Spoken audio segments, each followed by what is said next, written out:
की करती है कि अगर हम देखें एक शॉर्ट वे के अंदर, तो कोई भी पेशेंट किसी भी वजह से किसी भी इम्पेयरमेंट का शिकार हो सकता है, जिसकी वजह से वो डिसेबिलिटी की तरफ जा सकता है, और डिसेबिलिटी आगे प्रोसीड करती है हैंडीकैप की तरफ। आगे हम देखेंगे कि लेक्चर के अंदर हम मजीद क्या क्या चीज़ें देखते हैं। हम इसके अंदर ऑब्जेक्टिव में इसकी डेफिनेशन देखेंगे क्या क्या होती हैं, रिस्क फैक्टर्स क्या होते हैं, प्रीवलेंस क्या होती है इसकी। उसके अलावा आप इसके ऊपर अंडरस्टैंड कर सकेंगे कि बेसिक कॉन्सेप्ट्स जो आपके आ रहे हैं वो सारी चीज़ें क्या क्या होती हैं। ठीक है, इम्पेयरमेंट के अंदर आप देख सकते हैं कि जो भी लॉस हो रहा है आपका साइकोलॉजिकल, फिजियोलॉजिकल और एनाटॉमिकल स्ट्रक्चर और फंक्शंस के साथ, दैट मे और may not be associated with disability. ठीक है, यानी आपके जो भी लॉसेस हो रहे हैं, जो कि साइकोलॉजिकल हो या फिजियोलॉजिकल हो या कि एनाटॉमिकल स्ट्रक्चर की वजह से हो या किसी फंक्शन की वजह से हो, वो सारी चीज़ें आपकी इम्पेयरमेंट के पास चली जाती हैं, जो कि डिसेबिलिटी से कनेक्ट नहीं करती। फॉर सपोज कभी किसी के कोई जो है वो कट लग जाता है बहुत ज़्यादा गहरा हाथ के अंदर, तो उसकी वजह से क्या होता है कि थोड़ी देर के लिए या कुछ वक्त के लिए वो अपने हाथ को प्रॉपर वे में यूज़ नहीं कर पाता है। ठीक है, तो उसका ये मतलब नहीं है कि वो डिसेबल हो गया। डिसेबल होना ये नहीं होता है, ठीक है ना। यानी उसकी वजह से बहुत ज़्यादा अगर कोई प्रॉब्लम हो जाए, फॉर सपोज के वो जो उसके कट हुआ उसकी वजह से उसको कोई नर्व कट हो जाती है, बहुत सारी वेन्स कट हो जाती हैं, उसकी वजह से उसके हैंड के अंदर डिफॉर्मिटी आने लगती है, नर्व की वजह से डिफॉर्मिटी आने लगती है, तो वो तो डिसेबिलिटी की तरफ चली जाएगी। लेकिन इम्पेयरमेंट के फिल वक्त आप क्या कहेंगे कि कोई भी साइकोलॉजिकल या फिजियोलॉजिकल या एनाटॉमिकल स्ट्रक्चर पे कोई प्रॉब्लम आती है तो वो इम्पेयरमेंट हो सकती है। ठीक है, हेल्थ इम्पेयरमेंट्स में डिफरेंट टाइप के, कोई किसी को जो है टेम्परेचर हो, यूं ही डायरिया हो जाता है, या कोई और इशू आ जाता है जिसकी वजह से वॉमिटिंग्स होने लगती हैं, हार्ट बर्न हो जाता है, ये सारी चीज़ें हेल्थ इम्पेयरमेंट्स के अंदर आ जाती हैं। ठीक है, डिसेबिलिटी के लिए जो अमेरिकन एसोसिएशन है डिसेबिलिटी एक्ट, वो क्या कहती है कि डिसेबिलिटी मीन्स अ फिजिकल और mental impairment that substantially limits one और more of the major life activities of such individuals, a record of such an impairment or being regarded as having such an impairment। ठीक है, क्या होता है कि आपकी कोई भी फिजिकल और मेंटल इम्पेयरमेंट जो कि इतनी ज़्यादा लिमिट से क्रॉस कर जाए जिसकी वजह से आपकी मेजर लाइफ एक्टिविटीज़ जो हैं वो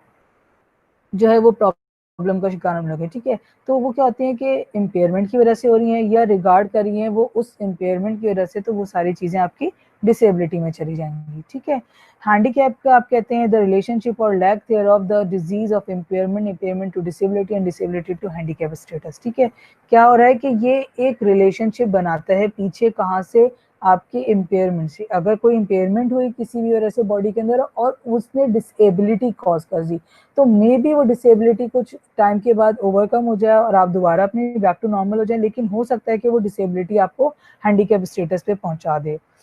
गुगेन हमारे एक साइंटिस्ट थे, वो कहते हैं the social disadvantage attached to having disease, impairment, functional limitation और डिसेबिलिटी। क्या होती है कि ये जो सारी चीज़ें आपकी होती हैं एक्चुअली आपको सोशली डिसएडवांटेज देती हैं, जिसकी वजह से क्या होता है कि आपकी फंक्शनल लिमिटेशन आती है और आप डिसेबिलिटी की तरफ चले जाते हैं। Reaction to disablement by the society in which an individual lives. क्या होता है कि आपका जो रिएक्शन है डिसेबलमेंट का, सोसाइटी उसको किस तरह से ले रही है, किस तरह से ओन कर रही है, या ये कि वो एक इंडिविजुअल अब उस सोसाइटी में किस तरह से ओन करेगा। मेरे ख्याल से किसी का पीछे माइक ऑन हुआ, प्लीज उस माइक को ऑफ कर दीजिए। आपको जो भी क्वेश्चन करना है आप लोग प्लीज अपने चैट बॉक्स में लिखते जाइएगा। After the session I will answer your question. ठीक है, रिएक्शन किया आपने क्या किया डिसेबलमेंट के ऊपर कि आपकी सोसाइटी उस इंडिविजुअल को किस तरह से ले रही है। ठीक है,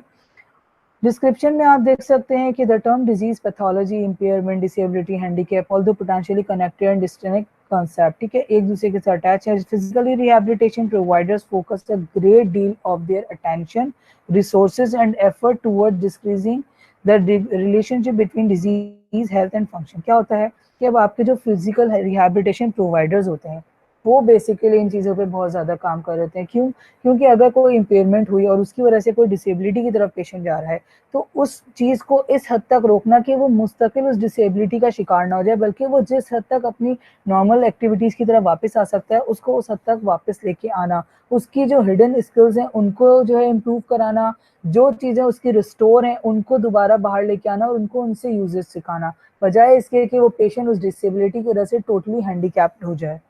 ठीक, Greenwood emphasized the need to differentiate disability from handicap and establishing goal for rehabilitation program। वो क्या कहते हैं, ग्रीनवुड के rehabilitation for handicap condition then implies not necessarily the restoration of maximum functional activity और independence but the restoration of maximum social function including work and family roles. यानी कि rehabilitation का जो प्रोसेस है वो हैंडीकैप कंडीशन को सिर्फ ये नहीं रोकता कि उसकी मैक्सिमम फंक्शनल कैपेसिटीज की तरफ वापस लेके जाए, मैक्सिमम फंक्शनल एक्टिविटीज की तरफ लेके जाए, बल्कि इसके साथ साथ वो ये भी रिस्टोरेशन देता है कि वो अपने सोशल फंक्शंस को किस तरह से अटैचमेंट में रखता है, किस तरह से अपनी जो है फैमिली और अपने वर्क प्लेसेस के अंदर अपना रोल प्ले करता है और अपनी सारी एक्टिविटीज के अंदर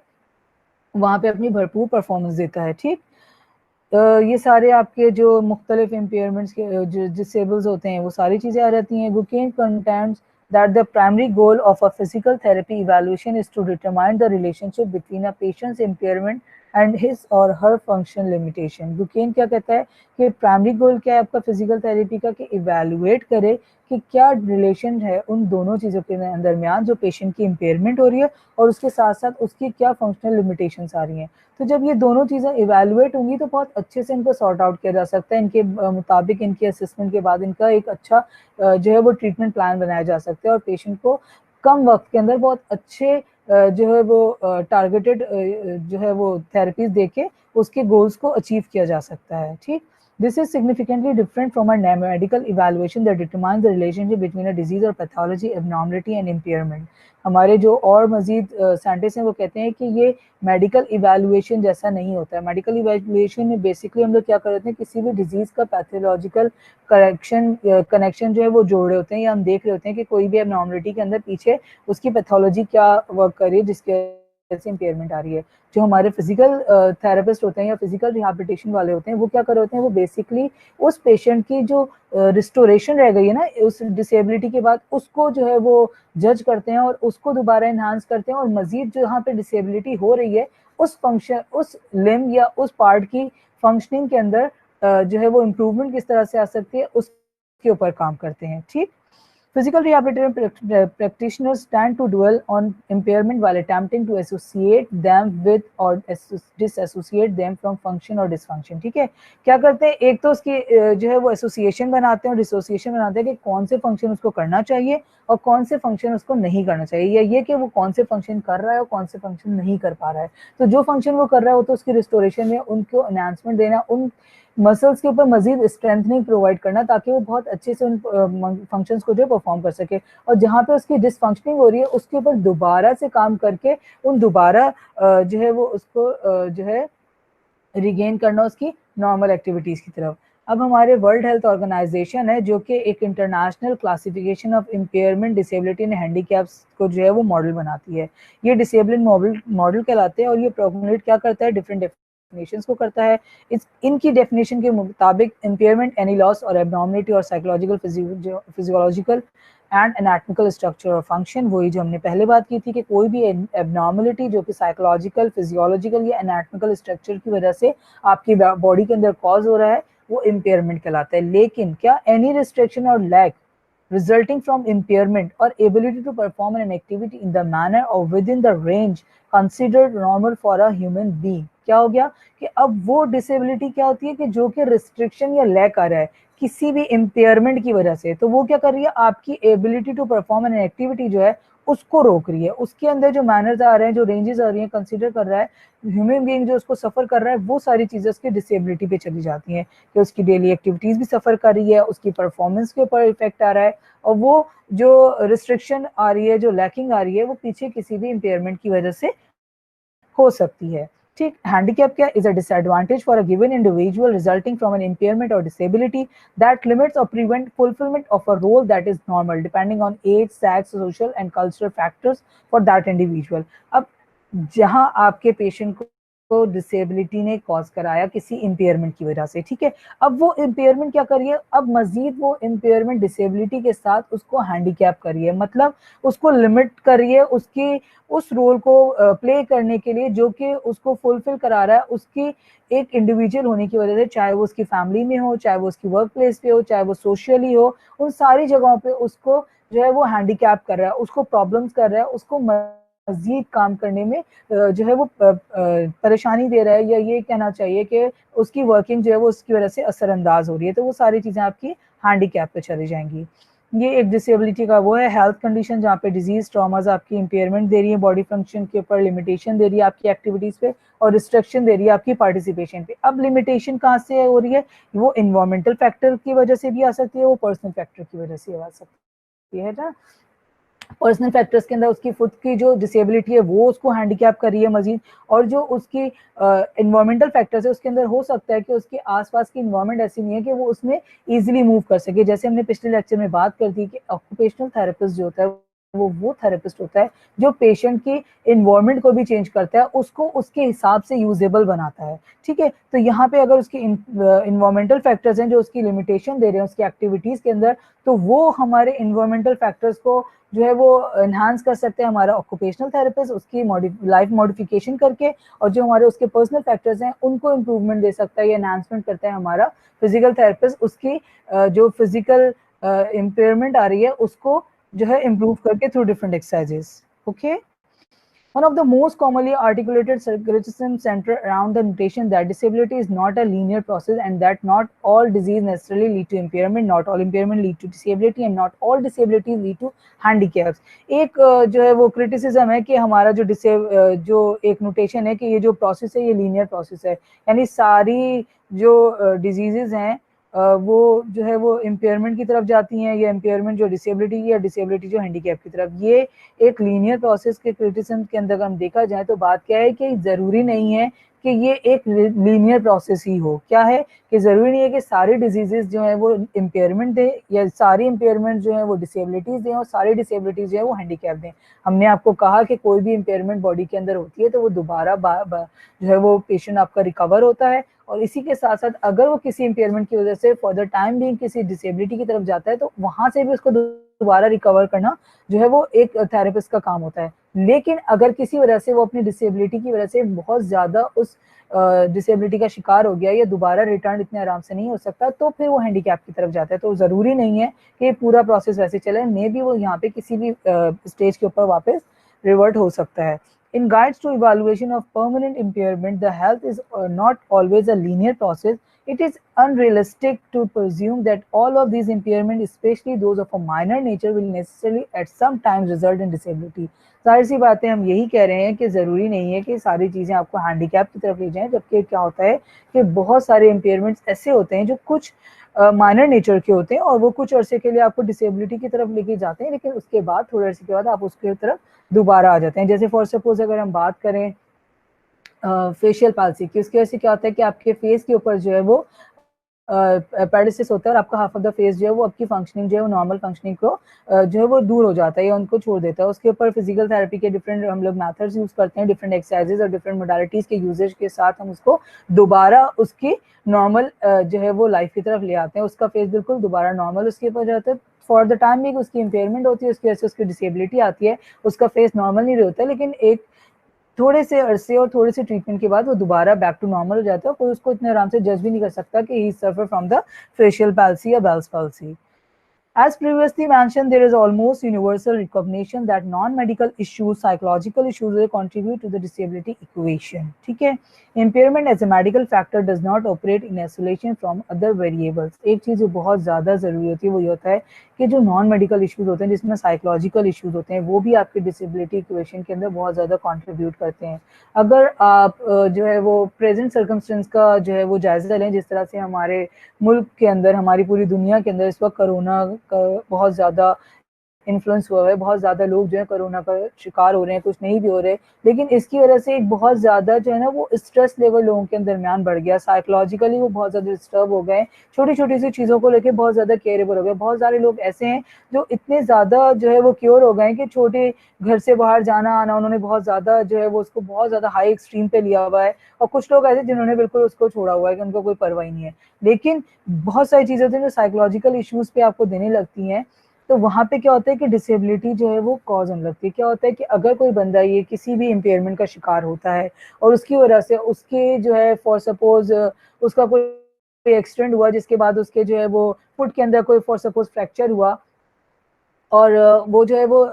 उसको कास्ट किया या जो भी कुछ उसका प्रोसेस था वो किया, उसके बाद उसको दोबारा जो है वो हील हो गया उसका फ्रैक्चर और उसका पीओपी जो रिमूव कर दिया गया। लेकिन फिर क्या होता है कि पेशेंट के अंदर साइकोलॉजिकल इशू आ जाता है कि अगर अब मैंने दोबारा अपने पाँव को जमीन पे रखा तो शायद ये दोबारा जो है वो फ्रैक्चर की तरफ चला जाता है। इसकी वजह से क्या होता है कि वो अपनी नॉर्मल वॉकिंग से हट के एबनॉर्मल वॉकिंग गेट के ऊपर आ जाता है। जब वो एबनॉर्मली उसके ऊपर बिहेव करता है तो क्या होता है कि ऑटोमेटिकली वो डिसेबिलिटी का शिकार हो जाता है। उसका जो बेसिक प्रॉब्लम था, जो उसकी इम्पेयरमेंट थी, वो रिकवर हो चुकी है, लेकिन उसके बावजूद उसको साइकोलॉजिकल इतना ज्यादा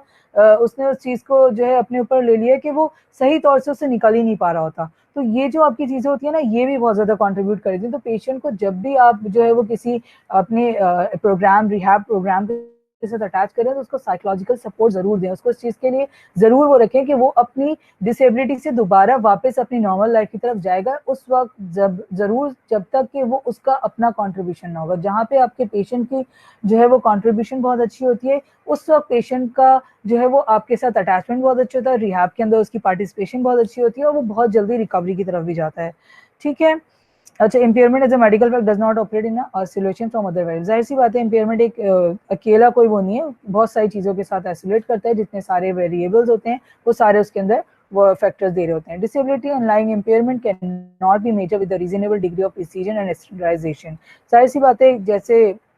इम्पेयरमेंट है उसको तो हम वो कर सकते हैं जज के किस तरह के, लेकिन हम इसको एग्जैक्ट जो है वो मेजर नहीं दे सकते कि कितनी ज़्यादा इसके अंदर जो है प्रॉब्लम आएगी या इसकी स्टैंडर्डाइजेशन कैसी है, क्या है। हर पेशेंट दूसरे पेशेंट से डिफरेंट होता है, चाहे उसका मोड ऑफ इंजरी सेम हो, उसकी जो इंजरी हुई है वो भी बिल्कुल सेम तरह की है, उसका ट्रीटमेंट भी बिल्कुल सेम तरह से किया है, उसके बावजूद बिहेविंग और उस जो पेशेंट की जो कहना चाहिए रिस्टोरेशन है वर्किंग की, वो सब चीज़ें वो डिफरेंट होती हैं। वो हम इस तरह से जज नहीं कर सकते कि ये हर हालत में इतनी ही होगी, क्योंकि वो पेशेंट टू पेशेंट वेरी कर जाता है। WHO definition have spawned a number of derivation definition of disability that focus on a host of variables including age, time, orientation, duration of illness, irritability stage, acute, subacute, chronic, legal stage, status, insurance policy language, psychological function, physical function and social function। WHO जो है उन सारी चीज़ों के साथ इन definitions को बनाता है, ठीक है ना। वो फोकस करता है कि आपका जो होस्ट है, वो जो वेरिएबल है वो किस तरह का है, उसकी एज क्या है, उसकी टाइमिंग किस तरह की है। टाइमिंग मतलब उसकी जो डिसेबिलिटी है वो कब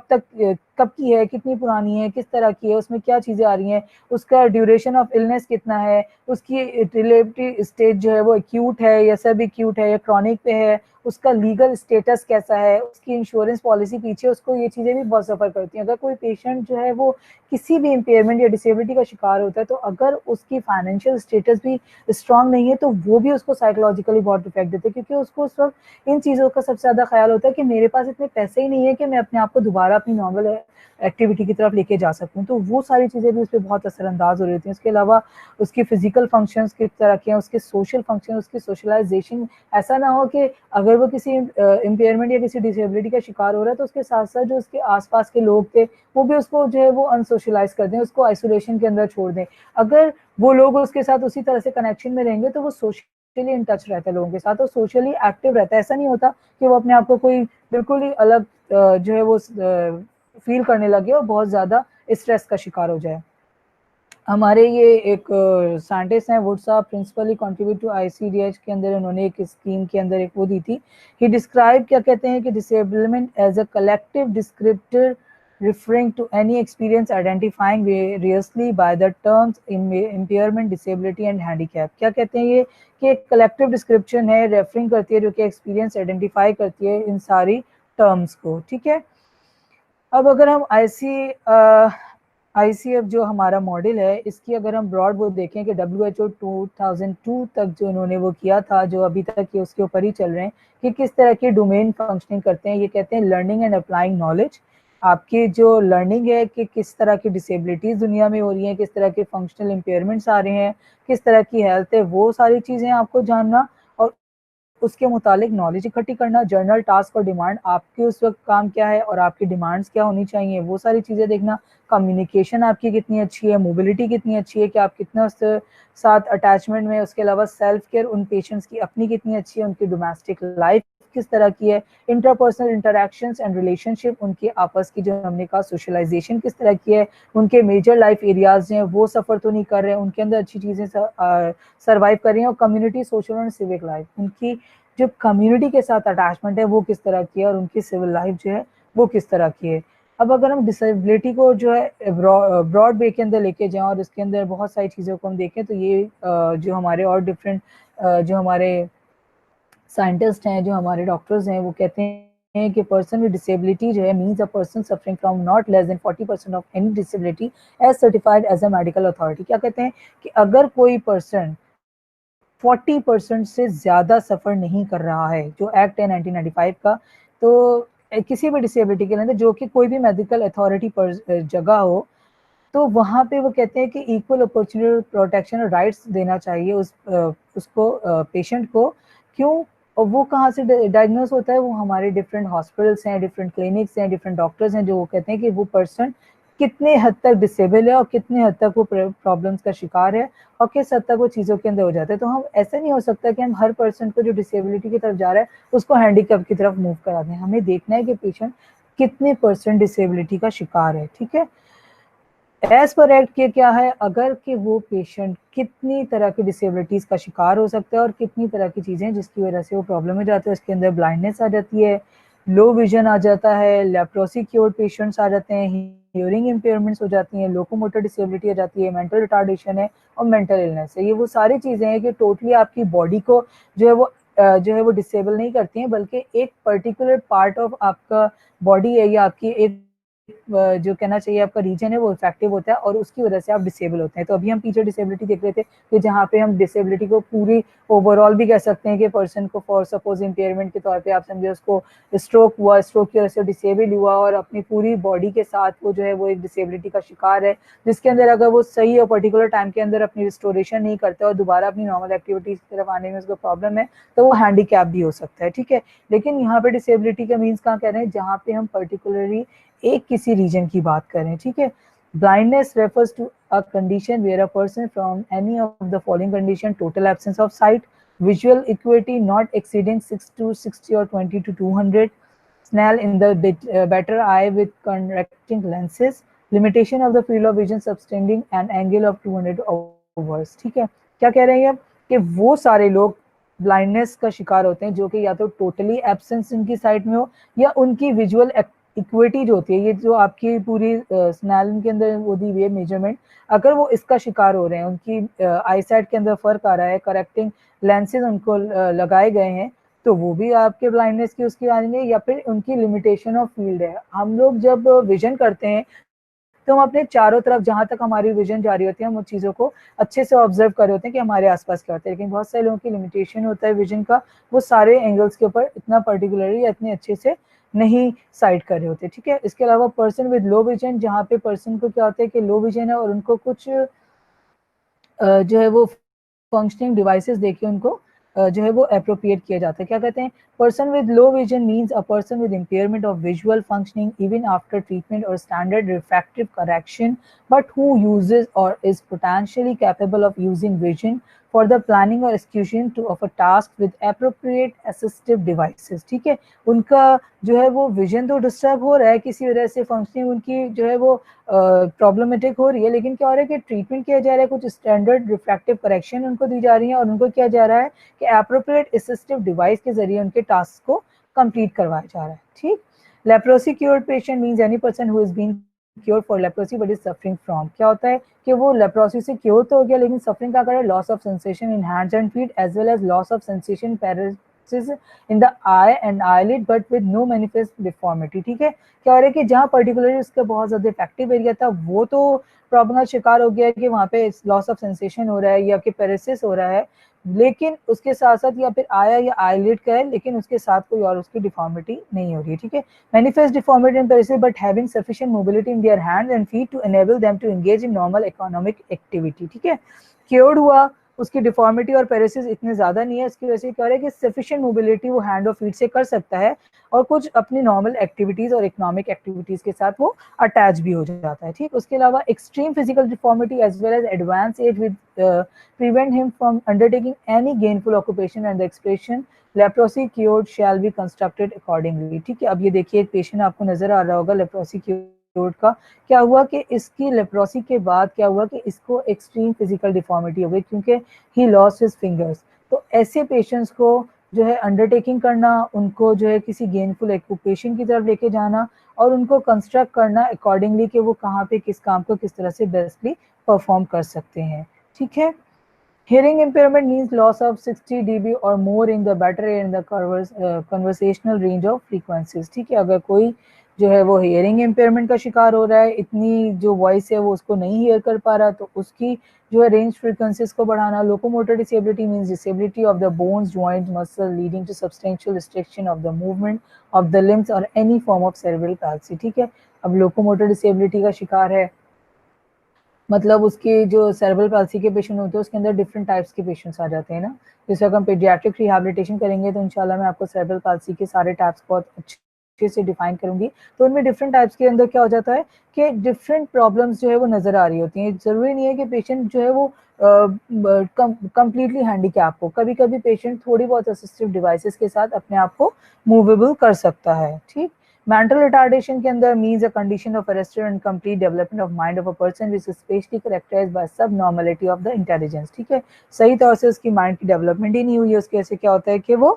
सही तौर से सोचने समझने की सलाहियत नहीं रखता। उसके अलावा मेंटल इलनेस, वो भी तकरीबन मेंटल रिटार्डेशन जैसे ही है, जिसके अंदर मेंटल डिसऑर्डर्स हो जाए जो कि उसको मेंटल रिटार्डेशन की तरफ लेके जाते हैं। मेंटल रिटार्डेशन मेंटल इलनेस का ही एक पार्ट है। ठीक। ये देखिए जेनेटिक डिसऑर्डर्स होते हैं बहुत सारे जो कि आपको मेंटल डिसेबिलिटी कॉज कराते हैं, जिसके अंदर 25% इसका रेशियो है। कॉजेस क्या होते हैं अब आपके और रिस्क फैक्टर्स क्या होते हैं डिसेबिलिटी के लिए? The most common cause of impairment and disability include chronic disease such as diabetes, cardiovascular disease and cancers. Injuries such as those due to road traffic accidents, conflicts, falls, landmines, mental impairment, birth defect, malnutrition, HIV, AIDS and other communicable diseases. ये वो सारी चीज़ें हैं जो आपके causes भी हो सकते हैं और रिस्क फैक्टर्स भी हो सकते हैं डिसेबिलिटी को लेके। ठीक है ना। अगर कोई पेशेंट जो क्रॉनिकली जो है वो डायबिटीज़ का शिकार है या कार्डियोवैस्कुलर डिजीज़ का शिकार है या कैंसर का शिकार है, तो वो उसकी इम्पेयरमेंट उसको आगे किसी ना किसी डिसेबिलिटी का शिकार कर सकती है। हमने बहुत कॉमनली देखा है डायबिटीज़ के पेशेंट्स के अंदर डायबिटिक फुट जो है वो हो जाता है, क्योंकि उनके साथ प्रॉब्लम इश्यूज कहाँ आते हैं, उनको हो जाती है डायबिटिक न्यूरोपैथी, जिसकी वजह से क्या होता है कि उनका जो सेंस ऑफ फीलिंग है ना वो जो है वो बहुत लॉस होने लगती है। जब वो सेंसेशन उनकी लॉस होती है तो उसकी वजह से क्या होता है कि उनको फील नहीं होता और उनकी छोटी मोटे जो फुट्स पे उनकी चोटें लगती हैं उनको पता भी नहीं चलती हैं और वो चोट आहिस्ता आहिस्ता बढ़ते बढ़ते इतनी ज़्यादा प्रॉब्लम कर देती है कि वो सही तौर से उसके डायबिटीज़ के अगर कंट्रोल में ना हो तो वो सही क्योर नहीं हो पाती है और अल्टीमेटली हमें जो है वो उस पार्ट ऑफ बॉडी को एम्प्लीट्यूट करना पड़ता है या उस लिम्ब को जो है वो एम्प्लीट्यूट करना पड़ता है। उसके अलावा गैंग्रीन होने का भी बहुत ज़्यादा चांस होता है। कार्डियोवैस्कुलर डिजीज़ के अंदर भी यही होता है कि अगर पेशेंट सही तौर से वॉकिंग के ऊपर ना जाए और सही उसमें ना रखे तो वो प्रॉब्लम्स का शिकार होता है। कैंसर डिपेंडेबल होता है कि कितना अर्सा पेशेंट बेड रिडन रहा है, कौन से रीजन पे उसके कैंसर है, वो भी आपको डिसेबिलिटी दे सकता है। रोड ट्रैफिक एक्सीडेंट बहुत सारे ऐसे थे जिसके ऐसे पेशेंट्स जो है वो अपने लिम्स लॉस कर जाते हैं क्रैशेस के अंदर। उसके अलावा जो है मुख्तलिफ फॉल्स की हिस्ट्रीज आती हैं, कभी कोई ब्लास्ट हो जाता है, वहाँ पे जो पेशेंट्स जो है वो सफ़र कर जाते हैं। कोई भी मेंटल इम्पेयरमेंट इस वजह से हो जाती है, किसी इंजरी की वजह से, या बर्थ डिफेक्ट आपके जो आते हैं, या माल न्यूट्रिशन हैं, ये सारी चीज़ें, या कोई और कम्युनिकेबल डिजीज़ जो आपको डिसेबिलिटी कॉज भी करा सकती है और इसके लिए हाईली रिस्क फैक्टर्स भी हैं। ठीक। Disability Manual by National Human Rights Commission elaborate describes various indirect causes of disability, जिसके अंदर आपका कह रहे हैं माल न्यूट्रिशन सबसे बड़ा कॉज है, जो कि हमारे थर्ड वर्ल्ड कंट्रीज़ के अंदर बहुत ज़्यादा उसकी लैकिंग है। हमारे बच्चे बहुत ज़्यादा माल न्यूट्रिशन का शिकार है क्योंकि वहाँ सही तौर से जो नॉर्मल डाइट है वही नहीं पहुँच पाती, तो वो उनको हैवी न्यूट्रिएंट्स रिच डाइट कहाँ से उनको मिलेगी। Is a major cause of disability in India as well as the contributing factor in other element that increases susceptibility to disabling conditions. Common micronutrient deficiencies that affect disability includes, अब बहुत सारे हैं जो cause करा रहे हैं, उसके अंदर आपकी विटामिन ए की डेफिशिएंसी है जो ब्लाइंडनेस दे रही होती है, विटामिन बी कॉम्प्लेक्स डेफिशिएंसी है जो बेरी बेरी पेलाग्रा एनीमिया दे रही होती है, उसके अलावा विटामिन डी डेफिशिएंसी है जो पेरिफेरल्स या सॉफ्ट टिश्यू आपके जो बोन्स की जो है प्रॉब्लम्स वो दे रही होती है, उसके अलावा आयोडीन डेफिशिएंसी है जहाँ पे आपको लर्निंग डिफिकल्टीज और इंटेलेक्चुअल डिफिकल्टीज नज़र आ रही होती हैं। उसके अलावा आयरन डेफिशिएंसी के अंदर एनीमिया भी आ जाता है which increase learning and activities के अंदर वो असरअंदाज होता है।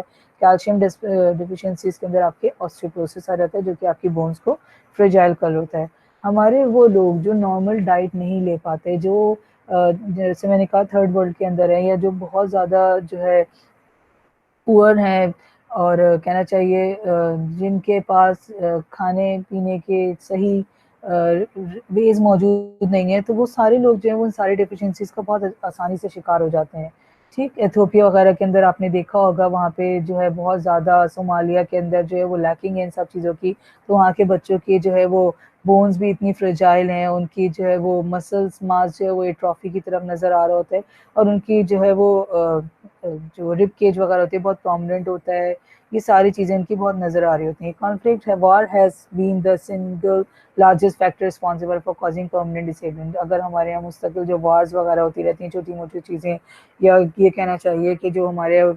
सुसाइडल बम ब्लास्टिंग होती है, इसके अंदर भी लोग जो है वो प्रॉब्लम्स का शिकार होते हैं। उसकी वजह से क्या होता है कि लार्जेस्ट फैक्टर है जो कि हमारी जो है परमानेंट डिसेबिलिटी को जो है वो कॉज़ कर देता है। इसके अलावा ऑक्यूपेशनल हैज़र्ड्स हैं, बहुत सारे जो है प्रॉब्लम्स ऐसे होते हैं जो ऑक्यूपेशनल्स की वजह से होते हैं, जिसके अंदर जो है वो लो स्टैंडर्ड सेफ्टी आ जाते हैं, जहाँ पे वर्किंग कंडीशन के अंदर हैज़र्ड्स को जो है वो नोटिफाई नहीं किया जाता, या कहना चाहिए प्रेफरेंस में नहीं रखा जाता, जिसके अंदर व्हीट हार्वेस्टिंग जो हमारे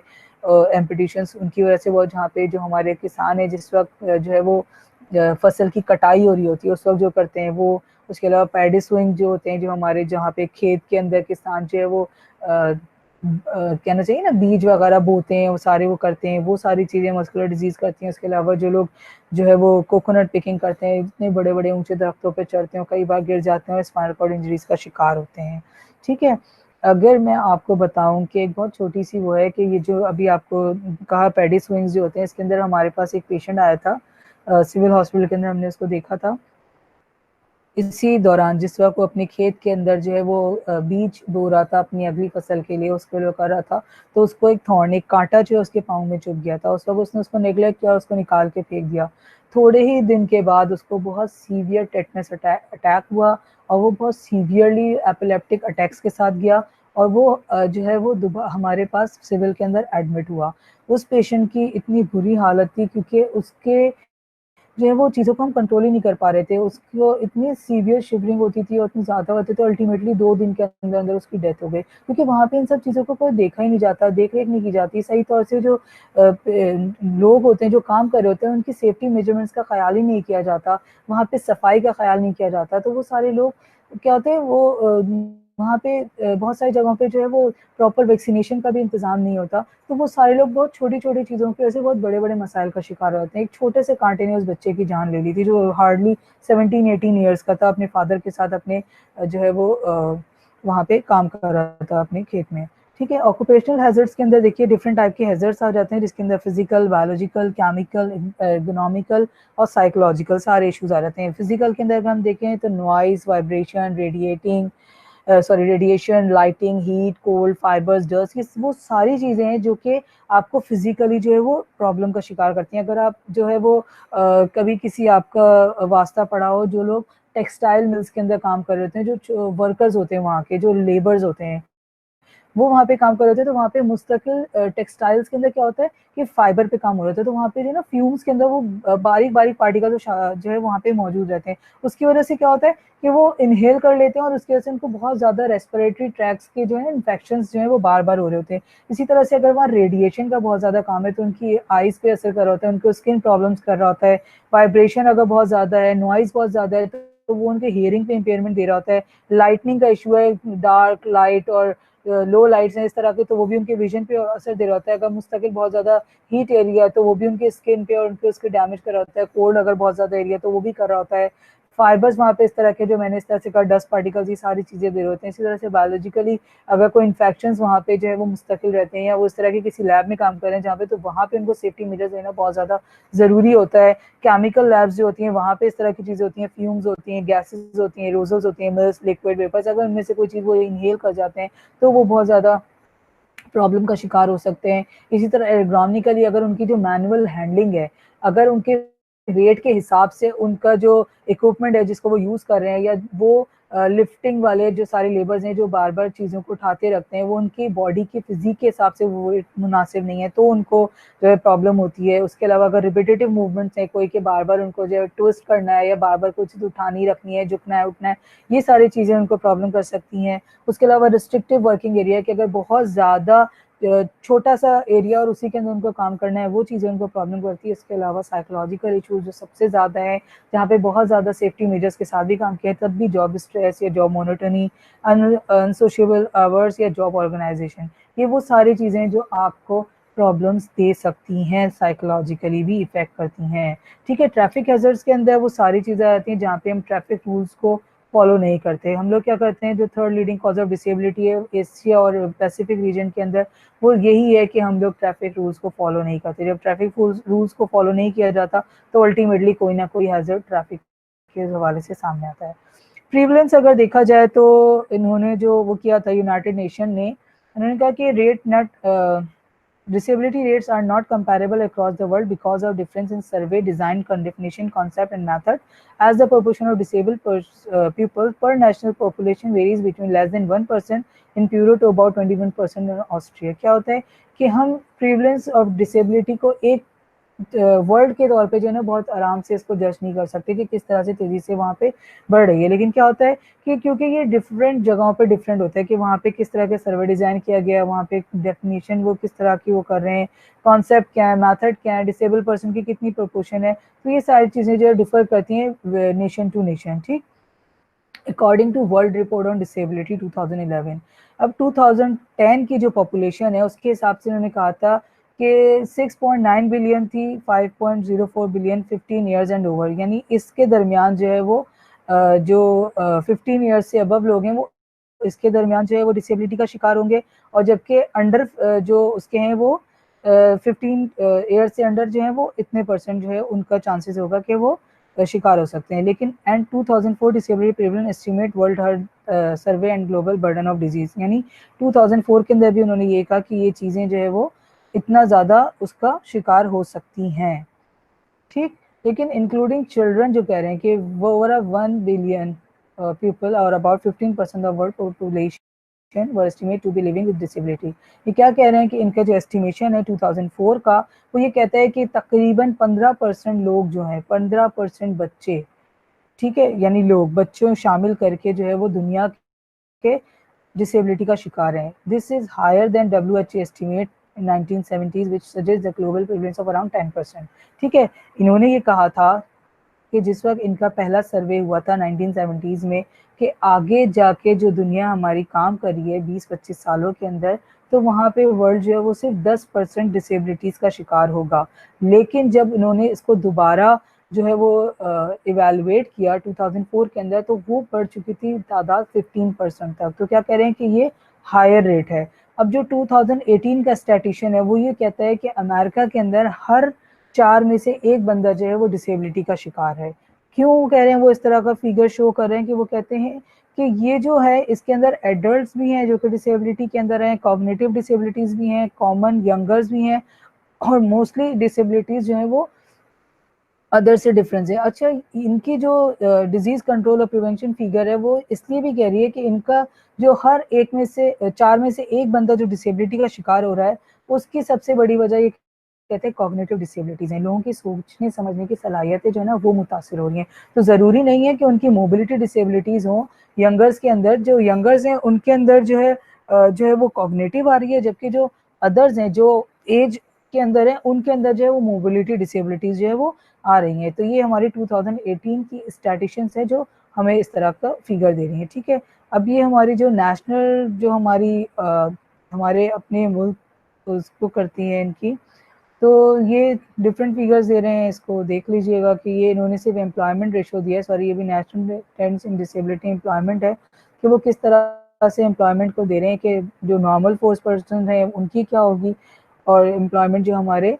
डिसेबल्स हैं उनकी कितनी परसेंट होनी चाहिए, ये एक रेशो है। ओके क्लास, इसके अंदर आपको जो मैं क्विज और क्वेश्चन दे रही हूँ कि any loss of psychological, physiological, anatomical structure और फंक्शन दैट मे और may not be associated with disability is, क्या होगा ये आप बताएंगे, और listed any 2 physical occupational hazards.